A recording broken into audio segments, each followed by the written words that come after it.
Nalulungkot ka ba?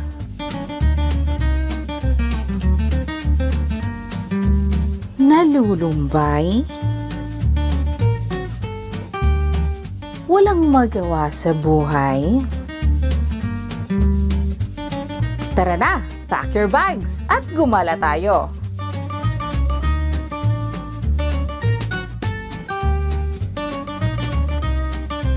Punta tayo sa largest city sa Panay Island.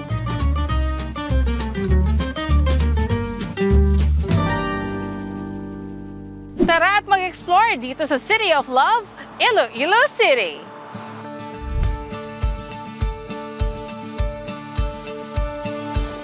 Ang Iloilo City ay isang highly urbanized city sa southeastern coast ng Panay Island na bahagi ng Western Visayas. Ito rin ang capital ng Iloilo Province. Umaabot sa mahigit 473,000 o halos kalahating milyon ang kanilang populasyon batay sa 2024 census, making them the most populous city in Region 6. At malaki din ang puso ng mga tao dito. Napakababait at napaka-friendly ng mga ito. Kaya hindi katakatakang kilala din sila bilang the City of Love.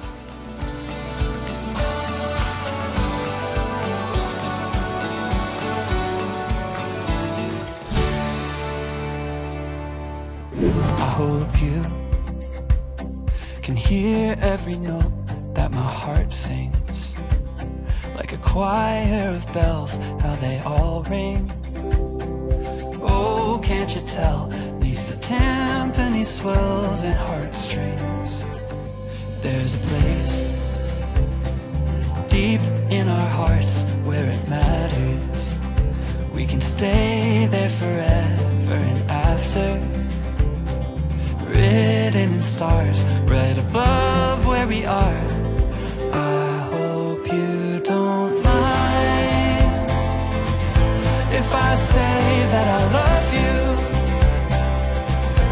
Every day another I do, 'cause you know I do, I do, I do.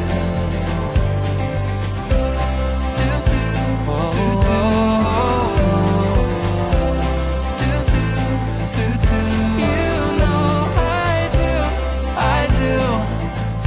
You know I do.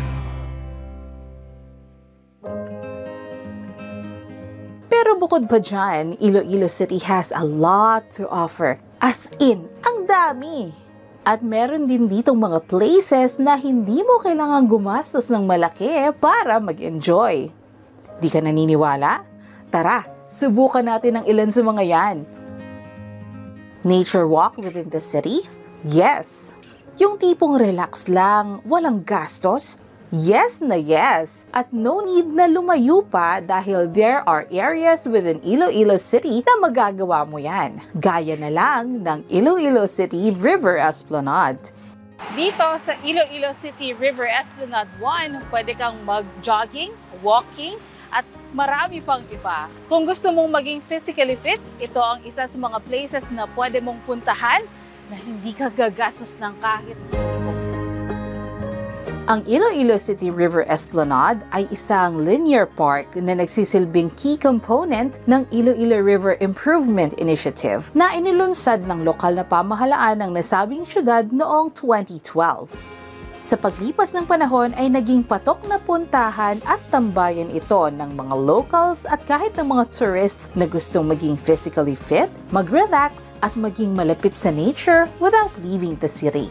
Maliban sa mga physical activities tulad ng walking, jogging, at cycling, isa din sa mga pwede mong gawin dito ay fishing. Pero maliban sa pampalipas oras, may mga locals na pumupunta dito upang mangisda para may makain at kitain. Sa katunayan, 5 taon nang nangingisda dito si Tatay Danilo ng Kalumpang Molo. Kung masyadong maalo ng dagat, dito sa Esplanade 1, nakakahanap ng solusyon si Tatay Danilo para ang kanyang pamilya ay may pang-ulam at minsan pati na rin pambili ng bigas. May araw po kayo namimigwit dito? Oo. Yung mga anong oras po kayo lagi napupunta? Di siya, kuhan. Depende sa tubig. Magsaka tubig. Ano po talaga yung dala nyo? Isa-isa. Para saan po yung isa? Ang lambo. Lambo sa dagkong isda. Malaki. So nakaka-bumili naman kayo? Oo. Atsamba. Sa 5 kilo. Saan nyo naman po ginagala yung nahuhuli nyo? Ano po ang pinagkagamitan? Yung ulam. Mahal isda eh. Oo, ulam la. Ang marami binibinta rin para may bigas. Ano pong trabaho po ninyo? Pangisda rin.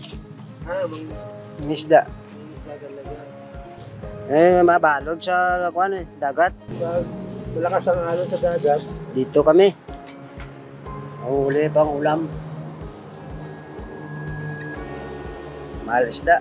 so talaga po anong oras po kayo napupunta dito? Umaga. Kuhan, plus 12. Depende sa katubig. Mataas tubig, kaya tide. Kasi kada may isda rito no? Oo. Pero hindi po araw-araw may huli. Hindi. Ano, maliit lang. 1 kilo.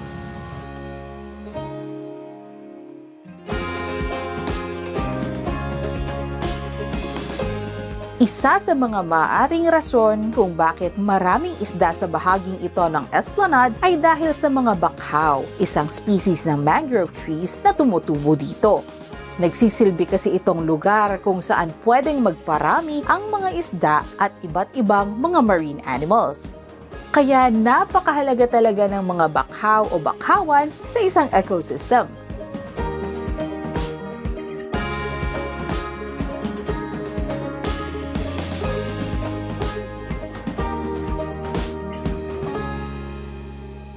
Nakaka-relax nga namang mangisda. Nakakatuwa kasing makita na may mga tumatalon-talon ng mga isda sa tubig. Pero kung ikaw yung tipo ng taong madaling mabagot, di mo na kailangang maghintay ng matagal para makakita ng mga nagtatalo ng isda.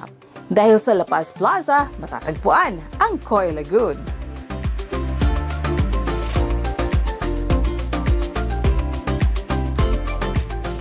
Dito naman sa La Paz, Iloilo City, patok na tambayan pa rin ang kanilang plaza. So nandito tayo ngayon sa La Paz Plaza at isa sa mga pinupuntahan dito, itong koi pond. Dito maraming mga koi fish na pwede nating pakainin. Kasi syempre pag pinapakain natin, lumalapit sila at kitang-kita ang pagiging colorful nila.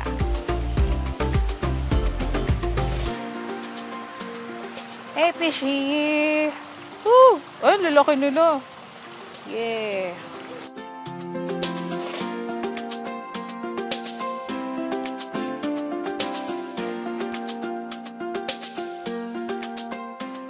Ang Coy Lagoon sa La Paz Plaza ay isa sa mga public-private partnership initiatives ng Iloilo City Local Government na binuksan sa publiko mahigit 3 taon na ang nakakaraan.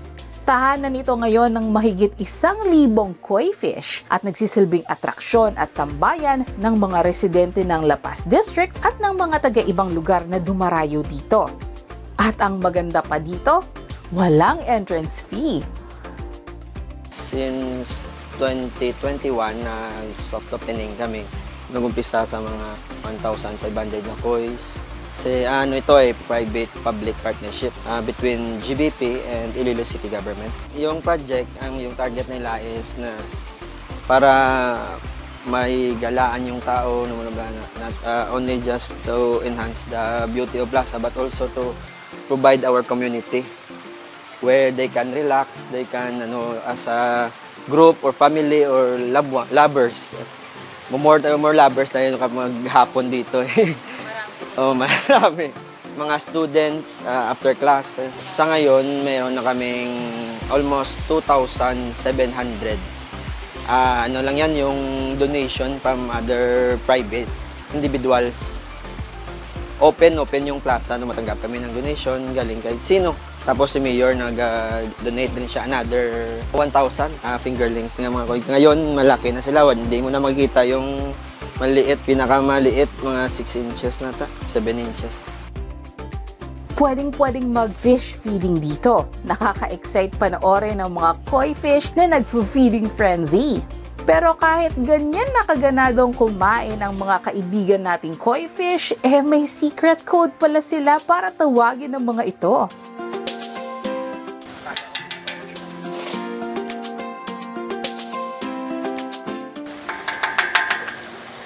Ganun lang pala sila tawagin para kumain. Amazing, no? Para kang nakapag-quest unlock sa experience mo dito. At para may resibo, take a video or a picture and flaunt it on your SOCMED account.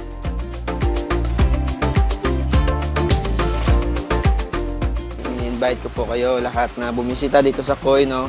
Para makita nyo naman yung kagandahan ng ating lagon at open para sa lahat.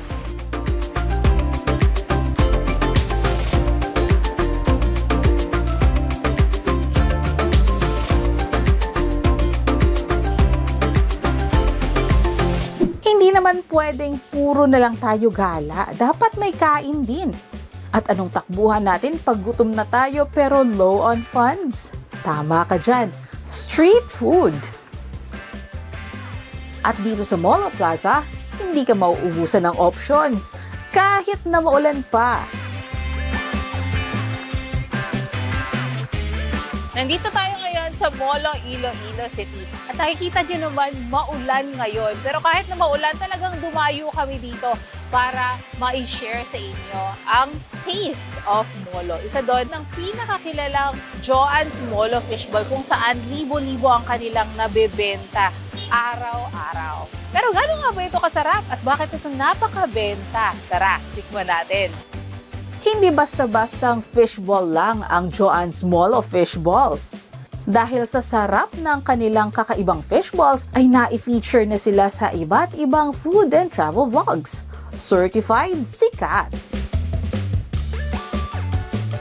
Kasama natin si Sir Jojo Camandero ng Joann's Molo Fishball. Ayan. Hello po, magandang gabi po. Magandang gabi po. Ayan, nakita natin dito na niluluto nila yung kanilang fishball. At iba po siya sa fishball na nakasanayan ng karamihan kasi ang fishball po dito bilog. Oo. Kasi usually yung fishball na nakikita natin flat. Fish flat yun. Fish flat na siya. Hindi na siya fishball. Ayan. Bakit po bilog? Kasi yung sa mga ninuno pa namin, sa mga lola at lola namin, sila una naka-invento nito since 1973. Hanggang ngayon, kami lang nagpatuloy. Kaming magkakapatid. Matagal na po pala. Oo. So, ang recipe nyo po, doon talaga nakabase? Oo, sa mga lolo at lola namin. Magkano pong isang stick ng fish? Isang stick, 4 pieces, 10 pesos. Sasabihin niyo po ba sa amin kung ano yung sikreto ng fishball na? Yun siguro yung pagmamahal namin sa aming produkto, yun ang sikreto. Ay, pagmamahal lang talaga. Oo. Dapat mahal mo kung anong ginagawa mo para masarap yung kalabasan, yung output mo. Diba? Ayan. So, pagkakarinig ko po, ang dami yung nabibenta in a day. Gaano karami po ang nabibenta nyo? Sample, magandang panahon. Mga 40-50 packs, yun. Isang pack, 100 pesos yun. Wow! Kung minsan, kung may mga fiesta dito, marami din. Mahigit kami siguro na nakapapaubos ng ganyan. So, dahil mabilis sila dito, syempre dapat malaman natin kung ano talagang lasa niya. So, magte-taste test tayo. Pwede po ba naming matikman ang inyong produkto? Okay, ma'am. Ito, ma'am. Mayroon na akong luto. Ito po, ma'am. May pipilian ko kayo. 4 na sauce. Yung sweet, mix, hot, extra hot.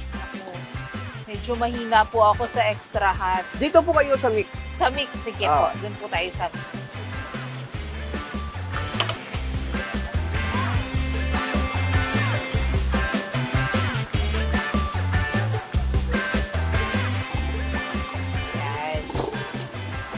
yung kanilang fishball. Tikman natin kung ano talagang, anong lasa.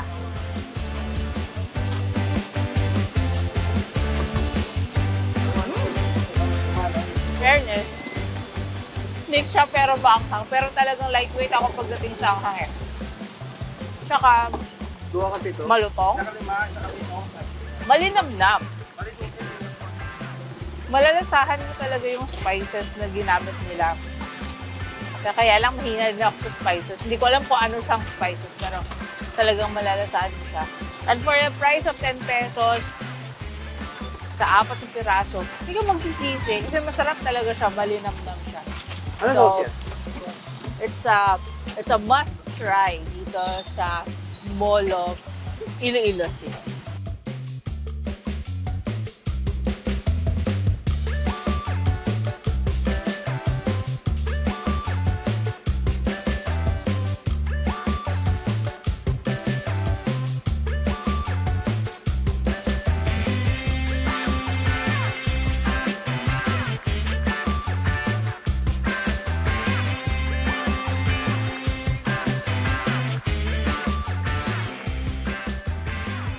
Kung gusto nyo kumain ng fishball, punta lang po kayo dito sa Molo Plaza. Nandito lang po kami. Bali, umpisa po kami 5 p.m. hanggang gabi.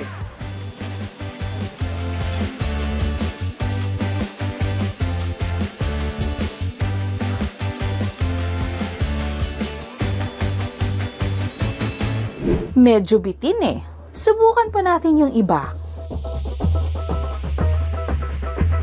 Dito sa Kanto Fried Chicken Stand na to, may fried chicken ng tinda, may rice pa.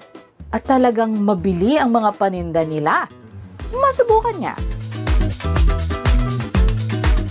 Ngayon ay nandito tayo sa isang stand kung saan mga fried chicken at mga fried parts ng chicken ang kanilang ibinibenta. Kasama natin ngayon si Jetson at siya ang nakatukang magbenta ngayon. So, magandang gabi, Jetson. Magandang gabi. Ayan. Nakikita ko na puro fried chicken at saka fried chicken parts yung inyong binibenta. Magkano yung paa ng manok? Kasi actually, minsan lang ako nakakakita ng ganito na fried yung paa ng manok. Usually, adobo, ganyan. Or adobo sa puti.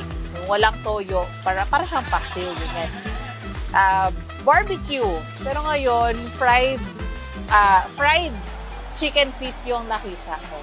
Ayan. So, magkano yung fried chicken feet? Bali, 4 po yung isa. 4 pesos. Anong proseso nyo ng pagluluto? Bali, una-una po, minamarinate muna namin sa may ingredients. Tapos, hinaharinahan. Ganun lang, privitohin na. Tapos prito. Tapos nakita ko, in fairness ha, parang one-stop shop na dito kasi meron din silang bentang kanin. Magkano naman yung kanin? 10 po. 10 piso. Tapos meron din silang isaw ng manok. Isaw ng Tama. Tsaka hotdog. Ayun. So, meron mga fried chicken.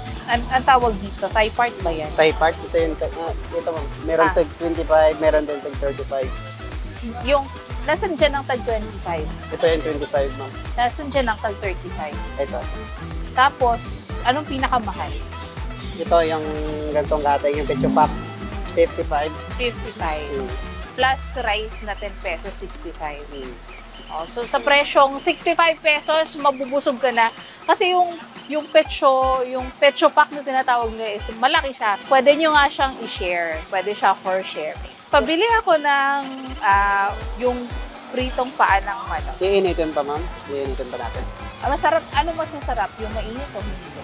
Mas masarap yung mainit. Initin natin. Bali, magkano? Ilang piraso? Tikim lang muna tayo. Mga Isa? isa lang Oh, muna. sige. Taste test lang.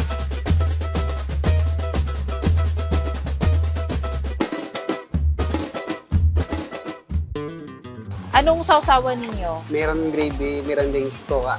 Gravy at saka suka. Ah. Gusto ko social, gravy. Sarap. Ayan. So, 4 pesos na paa ng manok, 5 pesos na isaw, fried isaw, tsaka breaded siya. So, hindi siya yung puro isaw lang. So, may bread din siya. Tikman natin.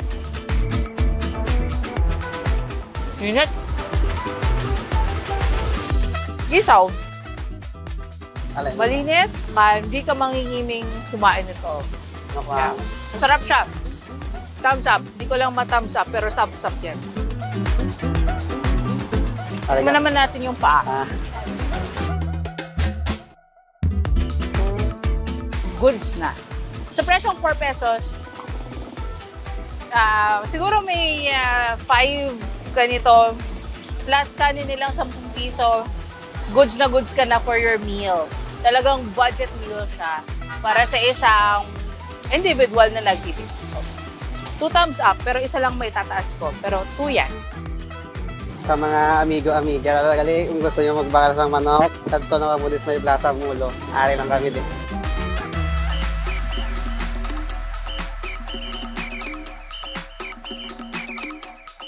Fried chicken plus rice, solved na ang gutom. Pero hindi nga naman kumpleto ang kain kung walang panulak, di ba? At ang masarap na inumin matapos kumain ng masarap na fried chicken ay buko juice. So, kasama natin si Jessie at saka si Ryan na in charge ngayon dito sa kanilang stall. Ayan. Magandang gabi sa inyo. Magandang gabi, ma'am. Ayan. Fresh na buko ang inyong binibenta. Saan pa nanggagaling yung buko? Sa Aniway, nideliver sa amin. Dinideliver sa inyo dito. Gano'n nakatagal yung stall nyo dito? 7 years. At ito talaga ang binibenta ninyo, buko juice. Buko. Tsaka meron din silang hot Hot cake. cake. Oo. Tikman natin yung kanilang buko juice. Magkano yung ganito? Ang pulo 15-20. 10, 15, 20. May tag 10 tsaka may tag 20. Oo. So, meron silang tag 10 tsaka tag 20. So, tikman natin yung fresh na buko nila. Fresh buko juice. Pure buko. So, ito, wala tong halong anything. Ano naman, tinitimplahan ng asukal. Konti Asukal lang. Dami laman. Sarap. Pagka ikaw yung tipo ng tao na ayaw ng masyadong maraming timpla yung kanyang buko juice, gusto yung freshness lang ang dating. Ito yung buko juice para sa'yo. At sakto lang yung tamis kasi hinaluan na nila ng sugar. So, sakto lang yung tamis at refreshing talaga siya. Kahit na medyo malamig-lamig na dahil maulan nga dito, pero refreshing pa rin siya. Subukan naman natin yung may halong gatas. Ayan. So, nilalagyan yun, meron talaga kayong nakatabi na coconut meat. Tapos, sahaluan nyo na siya ng juice. Tsaka alam nyo ba, ang masarap dito, masarap siyang ipares sa hot cake. Magkano yung hot cake ninyo? 15 pesos. 15. 15 pesos. Sige, isang hot cake.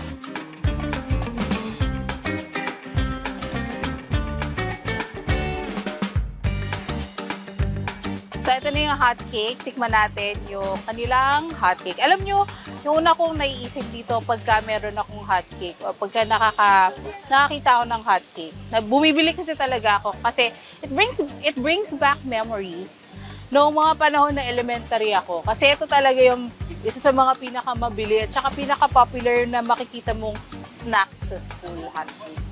So, tikman natin. Nostalgia. May isip mo talaga yung hot cake na nabibili mo sa school. Yan. Sa recess or sa uwian. Sa labas, meron yan mga nakapila. Pero yun na yun talaga yun eh. Hot cake is one of the source of my core memories. And sa mga nakaka-relate dyan, alam ko, nai-imagine yun ako anong lasa ng hot cake. Pero, syempre, parisan natin ng buko juice. Ito yung may gatas ha. Very, very good. Hot cake and buko juice is perfect talagang combination. Masarap. 2 thumbs up. Hindi ko na naman may taas yung isa. Pero 2 thumbs up. Ano naman ang masasabi ng mga cute nating mga mamimili? Pasado ba?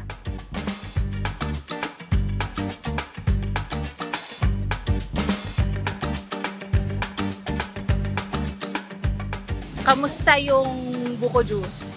Masarap din po. Bakit dito mo napiling bumili?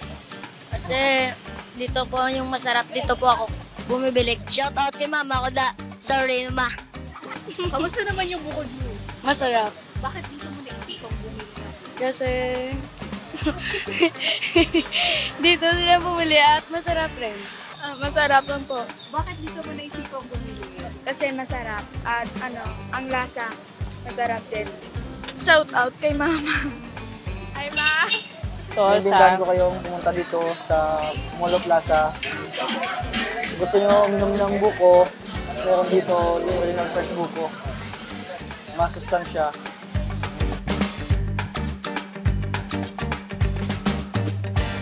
Kung akala mo mahal gumala sa Iloilo City, think again. Kasi dito may mga lugar na libre na ang view, sulit ang food trip, at guaranteed good vibes ang every step. Kaya kung gusto mong gumala na hindi nabubutas ang bulsa, highly recommended ang Iloilo City. Definitely, isa itong tunay na budget-friendly, pang-bucket list, at spot-on destination sa isla ng Panay.